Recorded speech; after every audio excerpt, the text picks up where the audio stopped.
Everyone, welcome to my channel wheel of fortune 1111। कैसे हैं आप लोग? आई होप कि आप सब बहुत अच्छे हो गाइस। सो आज की जो रीडिंग होगी उसमें हम देखेंगे कि आपके जो पर्सन है वो अकेले में क्या सोचते हैं, क्या फील करते हैं, बहुत ही ज़्यादा डिटेल में। सो एक टाइमलेस रीडिंग है, जनरल रीडिंग है, आप सबके लिए है, आप सब देख सकते हो। वीडियो को लाइक ज़रूर कीजिएगा शुरू होने से पहले, और कमेंट कीजिए एंड शेयर भी कीजिएगा, क्योंकि जब आप सब लाइक कमेंट एंड शेयर करते हैं तो उससे मुझे बहुत ज़्यादा इनकरेजमेंट मिलती है, मुझे उससे बहुत ही ज़्यादा खुशी मिलती है। ओके, और मुझे लगता है कि मुझे आप लोगों के लिए और भी अच्छे अच्छे कंटेंट्स बनाने चाहिए। तो प्लीज़ प्यार देते रहिए। जितना प्यार आप दिल में करते हैं उतना ज़्यादा आप थोड़ा बहुत शो भी कीजिए, बिकॉज प्यार में एक्सप्रेशन ज़रूरी होता है, इज़न्ट इट? सो चलिए आज बिना किसी देरी के हम देखेंगे कि आपके पर्सन, आप जिनके बारे में भी सोच रहे हो, जो पर्सन आपके दिल और दिमाग में है, वो जब अकेले होते हैं तो क्या उन्हें आपका ख्याल आता है, और अगर आता है तो वो क्या सोचते हैं, क्या महसूस करते हैं, क्या चलता है उनके दिलो दिमाग में आपके प्रति, ये हम आज चेक करेंगे। तो चलिए बिना किसी देरी के स्टार्ट कर लेते हैं। वैसे पेड पर्सनल रीडिंग्स के लिए, एनर्जाइज जेमस्टोन्स क्रिस्टल्स के लिए, ऑनलाइन टैरो क्लासेस के लिए, एक्टिवेटेड मिस्ट स्प्रे के लिए, ऑनलाइन कैंडल वैक्स रीडिंग सीखने के लिए आप मुझे गिवन व्हाट्सअप नंबर पर, इंस्टा आईडी पर कांटेक्ट कर सकते हो। सारी डिटेल्स डिस्क्रिप्शन बॉक्स में गिवन है। व्हाट्सअप का नंबर भी आपको मेरे वीडियो के कॉर्नर में भी दिख रहा होगा। एंड ऑल्सो अभी टैरो क्लास की enrolment and candle wax reading, candle magic सीखने की एनरोलमेंट जो है वो डिस्काउंटेड फ़ीस में चल रही है, क्योंकि न्यू जो बैच है वो थोड़ी सी मिड से शुरू होगी। सो इसलिए मैंने डिस्काउंटेड ऑफ़र दिया हुआ है, बिकॉज बहुत सारे लोग रिक्वेस्ट करते हैं कि वो डिस्काउंटेड फ़ीस में सीखना चाहते हैं, उनकी इच्छा होती है। सो ये सुनहरा मौका सिर्फ़ और सिर्फ आपके लिए है। तो ज़रूर अगर आप सीखना चाहते हो, चाहे वो कैंडल वैक्स रीडिंग हो या फिर टैरो रीडिंग हो, आप ज़रूर सीख सकते हो। तो चलिए बिना किसी देरी के स्टार्ट करते हैं आज की प्रेडिक्शन को।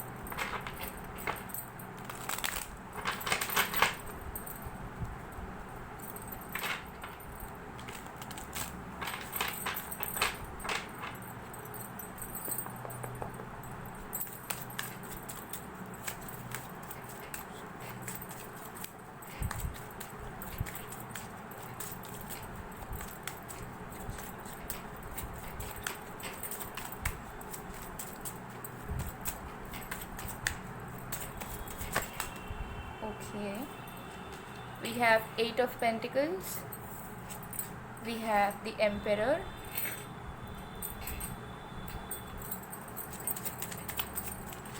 okay, we have Ace of Cups,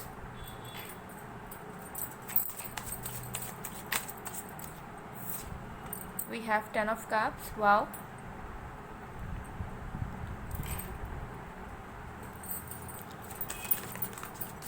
Okay, we have Temperance,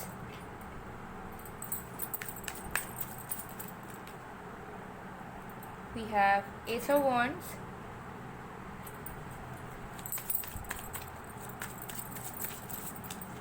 we have 8 of Swords in reverse,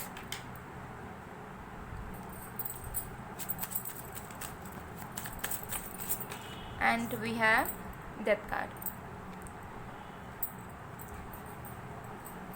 bottom of the deck से we have 4 of swords card, and ये जो 4 ऑफ स्वर्ड्स कार्ड है bottom से, ये आप दोनों की म्यूचुअल फीलिंग्स को दर्शा रहा है कि जब भी आप दोनों अकेले होते हो तो आप भी उनके बारे में सोचते हो, वो भी आपके बारे में सोचते हैं, ठीक है, और बहुत डीपली सोचते हैं, और ऐसे स्टेट में सोचते हैं जहाँ पर उनको सारी चीज़ें महसूस हो रही होती हैं, एंड आपको भी। सो अगर आपको डाउट था कि शायद ये पर्सन आपके लिए सोचते नहीं हैं, और जब अकेले रहते हैं तो शायद अपने ही लाइफ में अपनी ही चीज़ों को लेकर बिजी रहते हैं और आपके बारे में उनको ध्यान नहीं है, आपको भूल चुके हैं, सो यू आर रॉन्ग। जिस तरीके से आप भी उन्हें याद करते रहते हो और अकेले वक्त में उनसे जुड़ी हुई मेमोरी को याद करते रहते हो, या सिचुएशंस के बारे में सोचते हो, या पास्ट, प्रेजेंट या फ्यूचर के बारे में सोचते हो, सेम तरीके से वो भी आपके बारे में सोचते हैं। तो ये यहाँ पर एक आपको क्लैरिटी 100% मिल रही है। ओके, सो चलिए देख लेते हैं अब। तो with the 8 of pentacles and the temperance card, okay, सबसे पहली चीज़ यहाँ पर आपके पर्सन जो हैं जब भी अकेले रहते हैं तो वो सोचते हैं कि वो किस तरीके से इस रिश्ते में मेहनत करके एक खुशहाल ज़िंदगी आप दोनों के लिए कर सकते हैं। आपके पर्सन का जो मेन फोकस अभी के लिए प्रेजेंट में वो बहुत ज़्यादा करियर में हो सकता है, क्योंकि अभी वो ज़िंदगी में स्ट्रगल कर रहे हैं या फिर जो सपने वो पूरे करना चाहते हैं उस सपने के रास्ते पे वो चल रहे हैं। एंड उनको लगता है कि अगर वो सपने पूरे नहीं कर पाते, अगर वो पैसा अच्छा खासा नहीं कमा पाते, अच्छे तरीके से स्टेबल नहीं हो पाते हैं, तो शायद वो आपको अपने मन की खुशी भी नहीं दे पाएंगे। क्योंकि आपके पर्सन जब भी अकेले होते हैं तो वो बहुत ओवर थिंकिंग करते हैं और उनके दिमाग में ये ख्याल आ रहा है कि आज मैं पैसा के पीछे भाग रहा हूँ या भाग रही हूँ, जिसकी वजह से मैं अभी अपना 100% इस रिश्ते में, इस प्यार में नहीं दे पा रहा, नहीं दे पा रही, वक्त नहीं दे पा रहा, नहीं दे पा रही। और अगर ऐसा ही ज़िंदगी भर चला तो शायद मैं कभी भी इसको अपना प्यार, अपना वक्त नहीं दे पाऊँगा। तो इसलिए मुझे बहुत मेहनत करनी पड़ेगी, मुझे सब ट्राई करना पड़ेगा ताकि मैं जल्द से जल्द सेटल हो सकूँ या मेरी ख्वाहिशें जल्द से जल्द पूरी हो सके और मैं फिर आराम से इस रिश्ते में अपना पूरा ध्यान, पूरा प्यार, पूरा पैसा, सब कुछ दे सकूँ। ठीक है, तो आपके पर्सन कहीं ना कहीं सोचते हैं कि उनका लाइफ में स्टेबल होना बहुत ज़रूरी है। और अब तक आपके पर्सन हो सकता है बहुत ज़्यादा फाइनेंशियली स्टेबल नहीं है, और अगर स्टेबल है भी तो भी हो सकता है कि अभी किसी न किसी क्राइसिस या किसी न किसी स्ट्रगल से वो गुजर रहे हैं। फाइनेंशियली हो सकता है कि वो किसी प्रॉब्लम से गुजर रहे हैं एंड उनका फोकस इसी में है, क्योंकि उनको ऐसा लगता है कि अगर उनके पास पैसा होगा, अगर उनके सपने पूरे हुए रहेंगे, अगर वो स्टेबल रहेंगे, तो फिर वो शांति भाव से आपके साथ भी प्यार में आकर आपकी सारी मनोकामनाओं को पूरा कर पाएंगे। ठीक है, आपको उनसे पूछना भी नहीं पड़ेगा या फिर आपको कंप्लेन भी नहीं करना पड़ेगा कि आप ये नहीं कर रहे हो, वो नहीं कर रहे हो। तो वो चाह रहे हैं कि वो जल्द से जल्द सेटल हो सके, तो बहुत तरीके अपना रहे होंगे या बहुत काम कर रहे होंगे या बहुत ज़्यादा फोकस्ड हैं, ताकि वो एक बार बस सेटल होना चाह रहे हैं, जो वो नहीं हो रहे हैं अभी भी। ठीक है, यहाँ पे with the emperor card and S of wands, आपके पर्सन जो हैं जब भी अकेले होते हैं उन्हें बहुत ज़्यादा पैशनेट फील होता है। उन्हें ऐसा लगता है कि जो भी कमियाँ उन्हें आपके अंदर नज़र आती है, जो भी कमियाँ उनके खुद के अंदर है, या जो भी प्रॉब्लम्स आप दोनों के बीच में है, वो है तो है, लेकिन उससे भी ज़्यादा आप दोनों के बीच में जुनून है एक दूसरे के साथ रहने का, एक दूसरे के साथ निभाने का। भले ही कुछ भी हो जाए तो आप लोग एक दूसरे पे गिव अप नहीं करते हो। तो आपके पर्सन कहीं ना कहीं सोचते हैं कि ये जो गिव अप नहीं करते हो आप दोनों, इस एनर्जी को उन्हें अपने अंदर लाइफ टाइम बनाना होगा, ताकि चाहे कुछ भी हो ये कभी भी आप पे गिव अप ना करे और पूरे रेस्पॉन्सिबिलिटी के साथ, पूरे तरीके से अथॉरिटी के साथ ये रिश्ते को ये आगे बढ़ाएं। ठीक है, अगर ये आपसे सुने भी कि आप नहीं चाहते हो ये रिश्ता आगे बढ़ाना या आप इस रिश्ते को तोड़ना चाहते हो, तो भी ये पर्सन जो है उस चीज़ को नहीं होने देंगे। ठीक है, तो कहीं ना कहीं आपके पर्सन माइंड वाइज स्ट्रॉन्ग बनने की कोशिश करते हैं, क्योंकि उनको जब भी वो अकेले रहते हैं उनको महसूस होता है कि आप उन्हें बहुत प्यार करते हो और वो भी आपको प्यार करते हैं, और आप दोनों के बीच में जुनून बहुत ज़्यादा है, आप दोनों पैशनेट भी हो एक दूसरे को लेकर। तो जो प्रॉब्लम है उस प्रॉब्लम को उन्हें ज़्यादा ध्यान नहीं देना चाहिए, बल्कि एक प्रॉमिस करनी चाहिए खुद से कि वो आपका साथ कभी नहीं छोड़ेंगे। ठीक है, तो मुझे दिख रहा है कि जब भी वो अकेले होते हैं वो खुद प्रॉमिस करते हैं लॉयल्टी का अपने आप से। वो अपने आप से प्रॉमिस करते हैं कि वो कभी आपको धोखा ना दे, कभी आपसे दूर ना जाए, कभी उनको आपसे अलग ना होना पड़े, कभी आपको ये किसी और का ना होने दे। इस तरीके के प्रॉमिसेस ये खुद से खाते हैं, खुद से ये ऐसे कस्में खाते हैं। ठीक है, क्योंकि ये जानते हैं कि आप शायद कहीं नहीं जाओगे, तो इनका भी बहुत श्योर हो जाना या ज़िंदगी भर के लिए आपको अपना लेना या आपको लेकर ही आगे चलना, माइंडसेट वैसा रखना बहुत इंपॉर्टेंट है। तो वो और भी चीज़ों को अच्छे तरीके से कर पाएंगे। तो आपको लेकर वो श्योर रहेंगे, कमिटेड रहेंगे, लॉयल रहेंगे। ये अपने दिमाग में घुसाते रहते हैं जब भी वो अकेले रहते हैं, जब भी उनको टाइम मिलता है सोचने समझने का या फ्री वक्त मिलता है।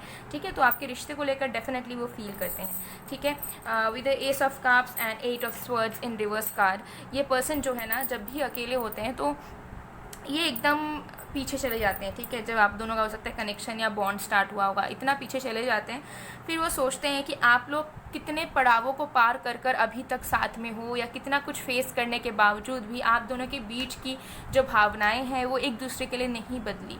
तो वो कहीं ना कहीं सरप्राइज़ होते हैं, क्योंकि हो सकता है जितना लंबा आप दोनों का रिश्ता चला है या चल रहा है, या आप दोनों का जो बॉन्ड जिस तरीके से बना है ना, चाहे कितना लंबा हो या छोटा हो वो बॉन्ड का ड्यूरेशन, लेकिन जो वाइब उन्हें आपसे मिली है वो पहले कभी किसी और से नहीं मिली। जो एक्सपीरियंसेस उन्होंने आपके साथ करी है वो पहले किसी और से उन्होंने नहीं करी।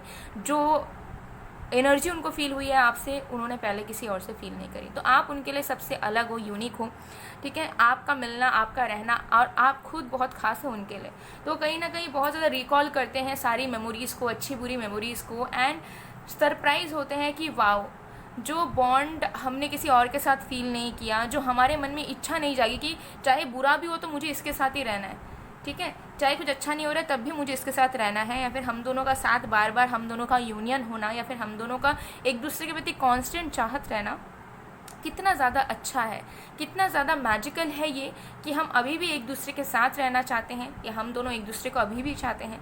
हम दोनों के बीच में प्रॉब्लम्स भले आ रही हो, भले ही बहुत सारी दिक्कतें बढ़ चुकी हो पहले के मुकाबले, लेकिन प्यार जो है वो समय के साथ साथ बढ़ते जा रहा है, ठीक है। जितना प्रॉब्लम्स भी अगर हमें दिख रहा है कि हाँ बढ़ रहा है समय के साथ साथ, तो उसके साथ साथ हमारा प्यार, हमारा एक दूसरे के प्रति विश्वास भी बढ़ते जा रहा है, और एक दूसरे के प्रति श्योरिटी कि नहीं, ही और शी इज़ दी वन भी बढ़ते जा रहा है। तो ये सारी चीज़ें ये इंसान फील करते हैं। With the 10 of cups and the death card, ये पर्सन अपने कुछ पास्ट मिस्टेक्स एंड कुछ पास्ट के लिए हुए डिसीजंस के बारे में भी सोचते हैं और बहुत दुखी हो जाते हैं, क्योंकि पहले हो सकता है कि उन्होंने बहुत सोचा था कि नहीं, आपके साथ तो ये फ्यूचर नहीं देख सकते, आपके साथ तो शादी नहीं कर सकते, ठीक है, आपसे अच्छा ऑप्शन शायद इनको मिल सकता है, या ये क्यों इतना ज़्यादा फोकस करे फ्यूचर में जबकि उनके हाथ में कुछ भी नहीं है। लेकिन अब वो सोचते हैं कि नहीं, लाइफ में प्लानिंग्स करना ज़रूरी है।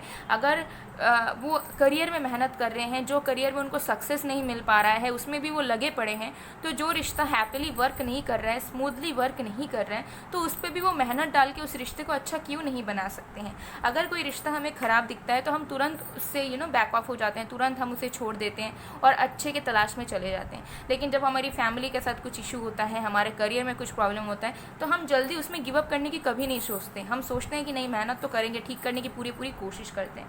तो वही वाली फीलिंग आपके पर्सन अकेले में सोचते हैं कि नहीं, मेरा माइंडसेट, मेरी इमेच्योरिटी बहुत बार चीज़ें ख़राब करी है, मेरी माइंडसेट बहुत ख़राब रही है, लेकिन अब मुझे इसको लेकर ही सीरियस होना है ताकि मैं ज़िंदगी में खुश रह पाऊँ, ताकि मैं ज़िंदगी में अच्छी तरीके से आगे बढ़ पाऊँ। क्योंकि जब आपका माइंड क्लियर होता है ना, तब आप अच्छे जगहों पे, अच्छी चीज़ों में अपने ग्रोथ डेवलपमेंट के लिए टाइम इन्वेस्टमेंट कर पाओगे। फॉर एग्ज़ाम्पल, अगर आप किसी एक पर्सन से कमिटेड हो या किसी एक अच्छे इंसान के साथ शादीशुदा भी हो, तो आप क्लियर हो कि हाँ, ये इंसान आपके साथ है, ये इंसान कहीं नहीं जा रहा आपको छोड़कर, आपको हमेशा एक प्यार, एक सपोर्ट मिलता रहेगा। तो आपका फोकस जो है ना खुद के डेवलपमेंट में, खुद के करियर में डेवलपमेंट में, फाइनेंशियल गेन्स में, फैमिली को ख्याल रखने में, ये सब में जाएगा। लेकिन जब आप देखोगे कि एक पर्सन के साथ कनेक्शन ख़राब है, हम कोई और अच्छा में मिल जाएगा तो इन्हें छोड़ देते हैं, तो फिर क्या होगा, आप फिर ऑप्शंस ढूंढोगे, डेट करना स्टार्ट करोगे, जब डेटिंग में जाओगे, घूमने जाओगे, तो इससे क्या होगा, आपका एनर्जी बेकार चीज़ों में इन्वेस्ट होगा, ठीक है। उसके बाद आप फटीग फील करेंगे, आपको कुछ करने का मन नहीं होगा, और ऐसे ही बस दिन बीतते जाएंगे। सो क्लैरिटी बहुत ज़रूरी है, ठीक है। प्यार अगर सच्चा है तो सिचुएशंस में डेफिनेटली प्रॉब्लम्स आएंगी, सब होगा, मिसअंडरस्टैंडिंग होगी, दिक्कतें आएंगी, लेकिन फिर भी जो कमिटमेंट मतलब क्या है कि नो मैटर व्हाट हम एक दूसरे के साथ रहेंगे, हम छोड़ेंगे नहीं एक दूसरे को। तो वही कमिटमेंट ये पर्सन ना चाहते हैं कि उनके अंदर से वो निकल के आए, ताकि वो दिल से आपके साथ वो कमिटमेंट निभा सके। तो ये कहीं ना कहीं खुद को प्रॉमिस करते हैं जब भी वो अकेले रहते हैं, जब भी वो आपसे दूर रहते हैं। मुझे ये भी दिख रहा है कि जब जब ये आपसे दूर रहते हैं, या फिर आप उनके आसपास नहीं होते हो, या कॉल मैसेज नहीं कर पाते हैं आपको, तब भी आपके बारे में ही सोचते हैं, तब भी इनका ध्यान जो है आपके ऊपर ही रहता है, एंड एकदम फोकस रहने की कोशिश करते हैं, अपने माइंड को डाइवर्ट नहीं करने देते हैं, ठीक है। और ना इनका इंटरेस्ट कहीं और जाता है, क्योंकि ये इंसान बार बार इनका दिल, इनका दिमाग इनको याद दिलाता रहता है कि they are in love with you, वो आपके प्यार में है एंड वो आपको चाहते हैं, वो आपको लेकर सीरियस है। तो अब वो किसी और चीज़ में वेस्ट नहीं करना चाहते हैं अपना समय। सो मुझे दिख रहा है कि आपके पर्सन एक ऐसे पर्सन हैं जो डेफिनेटली टाइम वेस्ट करने में, या कैजुअल फ्लिंग्स में, या कैजुअल तरीके की चीज़ों में ज़्यादा बिलीव नहीं करते हैं, ठीक है। हो सकता है पहले वो वैसी थी, लेकिन अब जैसा समय आ चुका है, उनके अंदर बहुत ज़्यादा मैच्योरिटी, बहुत ज़्यादा परिवर्तन ऑलरेडी आ चुका है, ठीक है। As a family man, as a wise man, as a family women, या फिर एज अ मैच्योर वुमेन ये पर्सन सोच रहे हैं, ठीक है। तो इनके अंदर की फीलिंग्स मुझे आपको लेकर बहुत अच्छी नज़र आ रही है, ठीक है। जब ये अकेले रहते हैं तब इन्हें आपको पैम्पर करने का, आपके साथ कडल करने का, आपको अपने फिज़िकल प्रेजेंस से, फिज़िकल टच से अपना प्यार फील करवाने का बहुत मन होता है, ठीक है। और बाकी सारी चीज़ें तो ये बहुत ही अच्छा सोचते हैं, ठीक है। सो बहुत अच्छी फीलिंग्स आपके पर्सन की है, ठीक है। और यही सारी चीज़ें मुझे दिख रहा है कि मैक्सिमम टाइम में ये पर्सन हमेशा पॉजिटिव रहते हैं और अच्छा सोचते हैं, और नेगेटिव चीज़ों को जब उनको याद आती है तो उस नेगेटिविटी से भी वो पॉजिटिविटी निकाल कर आगे की प्लानिंग या आगे का सोचना शुरू करते हैं, ठीक है। सो इफ़ यू फील कि ये पर्सन मे बी सीरियस नहीं है या हमें कुछ बताते नहीं हैं या फिर हमारे बारे में सोचते हैं भी या नहीं, तो डेफिनेटली ये पर्सन सोचते हैं, और बल्कि बस सोचते नहीं हैं, महसूस भी करते हैं और डीपली एनालाइजेशन करते हैं हर एक चीज़ को। तो अगर आपको लगता है कि आपने कुछ चीज़ कंप्लेन करी और ये पर्सन समझने के लिए रेडी नहीं है या फिर सुधरे नहीं है, तो ऐसा नहीं है, ये पर्सन समझ चुके हैं आपके कंप्लेन को या फिर आप दोनों के डिफरेंसेस को, और वो सबसे पहले खुद में चेंजेस लाना चाहते हैं, क्योंकि वो जानते हैं कि उनके खुद की ज़िंदगी में उनके खुद के अंदर बहुत प्रॉब्लम है।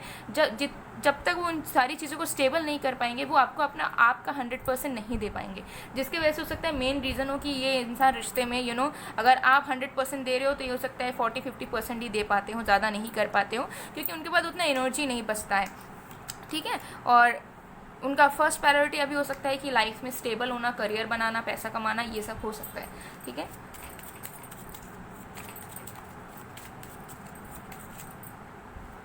We have I am so much in work pressure, hope you understand my situation. देखिए, तो ये पर्सन आपको कहना चाह रहे हैं, ठीक है, क्योंकि ये बहुत सारी चीज़ें जब ये अकेले रहते हैं ये सोचते रहते हैं, लेकिन ये आपको खुल के बताते नहीं है, ठीक है। हो सकता है कि इनकी हैबिट ऐसी हो कि ये बाद में एक्सप्रेस नहीं करते, ठीक है। लेकिन ये इंसान अब आपको कहना चाह रहे हैं कि अगर आपको लग रहा है कि ये आपको वक्त नहीं देते, या आपको पहले की तरह रोमांस नहीं करते, आपको प्यार नहीं करते, पहले की तरह एक्सप्रेस नहीं करते, गिफ्ट्स नहीं देते, तो ऐसा बिल्कुल मत सोचना कि ये इस इंसान का इंटरेस्ट ख़त्म हो चुका है या प्यार ख़त्म हो चुका है, क्योंकि ये अपने काम में बहुत ज़्यादा प्रेशर में है, अपनी ड्रीम को लेकर बहुत ज़्यादा स्ट्रगल कर रहे हैं। तो ये बस चाहते हैं कि आप उनके सिचुएशन को समझो, उन्हें वक्त दो, वो ज़रूर आपके लिए सब कुछ करेंगे। वो उसी के लिए, वो आप दोनों के सपनों को पूरा करने के लिए ही इतना मेहनत कर रहे हैं, इतना स्ट्रगल कर रहे हैं, ताकि आगे आने वाले वक्त पर आपको इन्हें झेलना ना पड़े, या फिर आप इनको लेकर प्राउड फील कर पाओ कि हाँ, इस इंसान ने बहुत कुछ अचीव किया है, ठीक है। तो यही चीज़ ये उस पर ये लगे हुए हैं हार्डली, ठीक है। And then we have I am missing you so much right now, I wish I could talk to you. ये पर्सन का बहुत ज़्यादा मन कर रहा है अभी, आप जिस भी वक्त इस रीडिंग को देखेंगे, जब भी ये रीडिंग आपको मिलेगी, आप तक पहुँचेगी, ये पर्सन आपको बहुत ही मिस कर रहे होंगे उस इमीडिएट वक्त में। सो इन केस अगर आप अभी देख रहे हो तो डेफिनेटली ये पर्सन आपको अभी बहुत मिस कर रहे हैं, एंड ये आपसे बात करना चाह रहे हैं, ठीक है, आपको देखना चाह रहे हैं, मिलना चाह रहे हैं आपसे, ठीक है। इनको बहुत ज़्यादा बेचैनी हो रही है, not in a bad way, ठीक है। मतलब एक होती है ना कि जिससे हम प्यार करते हैं उनको देखने का बहुत मन करता है, तो वही वाली एनर्जी आपके पर्सन की अभी चल रही है, ठीक है। तो इसमें कोई नेगेटिविटी बिल्कुल भी नहीं है। How much I have to wait, oh God this distance sucks. So कुछ लोगों के लिए हो सकता है कि एक लॉन्ग डिस्टेंस रिलेशनशिप या लॉन्ग डिस्टेंस बॉन्ड हो आप दोनों का, एंड इस पर्सन के लिए हो सकता है कि पॉसिबल नहीं हो पा रहा है कि ये इंसान ट्रैवल करके आपके सिटी या आपके कंट्री, आपके स्टेट में सेटल हो सके या आपके पास आ सके, क्योंकि इनको ऐसा लगता है कि जब तक आप दोनों लॉन्ग डिस्टेंस में रहोगे तब तक आप दोनों का स्मूथ वे में कुछ नहीं हो सकता, आप दोनों का बॉन्ड या आप दोनों का रिश्ता आगे नहीं बढ़ सकता। तो इधर हो सकता है आप सेटल हो जाओ उनके साथ, या वो पहले सेटल हो जाए, और हो सकता है उनके लिए वो चीज़ पॉसिबल नहीं हो रहा और वो नहीं चाहते कि आप उनके जगह में सेटल हो, ठीक है। तो उनको यही चीज़ पसंद नहीं आ रही है, क्योंकि उनको लग रहा है कि स्टैग्नेंसी की मेन वजह यही है कि हम अपना प्यार दिखा नहीं पा रहे हैं। तो ये उन लोगों के लिए है जो लोग लॉन्ग डिस्टेंस में हैं, ठीक है, या ऑनलाइन डेटिंग में हैं, दूर दूर है बेसिकली। क्या हम मिल के लाइफ को एंजॉय कर सकते हैं? I want to spend some quality time with you. इनका बहुत मन कर रहा है आजकल आपके साथ मिलने का, आपके साथ डेट पे जाने का, आपके साथ क्वालिटी टाइम स्पेंड करने का, जहाँ पे बस आप दोनों रहो, कोई भी इंटरफेरेंस या कोई भी बीच में मौजूद ना रहे, ठीक है। तुम्हें पाना इतना आसान नहीं है, लेकिन मैं तुम्हें पाके रहूँगा या पाके रहूँगी। ये इंसान आपको कहना चाह रहे हैं कि ये इंसान आपको पाके रहेंगे, ठीक है। इनको पता है, ये पहले ना समझते, पहले इनको लगा था कि आप नहीं तो शायद कोई और, या अगर आपसे इनका कुछ नहीं होता तो ये लाइफ में आगे बढ़ जाएंगे, बिकॉज यही लाइफ है, मूव ऑन करना जो है वो नेचुरल फिनोमिनन है। बट अब इनको लग रहा है कि नहीं, कोई भी रिश्ता, अगर वो किसी और के साथ भी रिश्ता शुरू करते हैं तो स्टार्टिंग में सबको ही वो चीज़ अच्छी लगेगी, लेकिन बाद में सबके साथ ही प्रॉब्लम होने के चांसेस बनेंगे। तो जब आपके साथ वो इतना प्यार में है, आपके साथ इतना कंफर्टेबल है, आपको ये अपना मानते हैं, तो फिर आपके साथ स्ट्रगल करने में या फिर आपको पाने में अगर मुश्किलात भी उन्हें होती है तो उसमें क्या हर्ज है। ठीक है। तो ये चीज़ें यहाँ पर दिख रही है। सो ये इनके फीलिंग्स, इमोशंस, थॉट, इंटेंशन सब कुछ रहते हैं बहुत डिटेल क्लैरिटी के साथ। मैंने कोशिश की आप सबको समझाने की। एंड और एक बात बताना चाहूँगी कि बहुत लोग आप लोग देखते हो, उनमें से कुछ लोग जो है वो कमेंट करते हैं कि रेजोनेट नहीं हुआ, या फिर ये तो शायद हमारी फीलिंग्स है, उनकी नहीं है। तो दो चीज़ें क्लियर करना चाहूँगी। देखिए, रेजोनेट हुआ या नहीं हुआ ये आपको कैसे पता, क्योंकि ये जो फीलिंग्स है ये आपके पर्सन के दिल में है। रेजोनेट मतलब क्या, मैच होना, आपको ऑलरेडी पता होना कि ये हो रहा है, ठीक है। कुछ चीज़ें रेजोनेट आप कर सकते हो आइडिया वाइज, जैसे मैंने लाइफ सिचुएशंस यहाँ पर बताए। बट उसके अलावा जो फीलिंग्स थॉट है वो तो आपके पर्सन के दिल में है। जब वो आपको एक्सप्रेस करेंगे तब आप पता लगा सकते हो कि हाँ, ये जो प्रेडिक्शन हमने पहले देखा था ये मैच हुआ या नहीं, ये रेजोनेट हुआ या नहीं, ठीक है। तो उससे पहले आप बोल ही नहीं सकते हो कि रेजोनेट नहीं हुआ। रेजोनेट डेफिनेटली होगा, क्योंकि वो पर्सन की फीलिंग्स उनके अंदर है, आपको नहीं पता। तो आप कैसे आइडिया लगा के कह रहे हो कि रेजोनेट नहीं हुआ। एंड दूसरा, देखिए, बहुत सारे लवर्स जो लोग सोलमेट्स होते हैं, ट्विन फ्लेम्स होते हैं, या फिर एक जेन्युइन टेलीपैथिक कनेक्शन में होते हैं ना, उनकी फीलिंग्स ज़्यादातर हमेशा सिमिलर होती है। जैसे कि अगर आज आप गुस्सा हो तो वो भी आज गुस्सा हो जाएंगे किसी न किसी बात पे। अगर आपको बहुत प्यार आ रहा है, आपके पर्सन को भी बहुत प्यार आएगा। तो अगर आपको लग रहा है ना कि रीडिंग देखने के बाद शायद ये तो मेरी ही फीलिंग्स है एकदम, शायद ये मेरी रीडिंग आ गई है, ऐसी बात नहीं है। आपकी रीडिंग नहीं आई है, आपके पर्सन की ही आई है। लेकिन हाँ, चांसेस हो सकते हैं कि जो फील आप कर रहे हो सेम या सिमिलर आपके पर्सन भी वैसा आपके लिए फील कर रहे हैं। और ऐसा सिचुएशंस तभी होता है जब एकदम दिल से दिल का रिश्ता कहीं ना कहीं जुड़ा होता है, एंड इट इज़ 100% ट्रूथ। आप कभी भी रियल लाइफ में आप बाकी चीज़ों को ज्वाइन करके या इंटरप्रेट करके देख सकते हो, ये 100% होता है, ठीक है। सो ये थी आप लोगों की रीडिंग गाइस। आई होप आपको पसंद आए। अगर पसंद आए तो please do like, comment, share and subscribe. मैं मिलती हूँ आप लोग को नेक्स्ट वीडियो में गाइस। तब तक के लिए बाय बाय।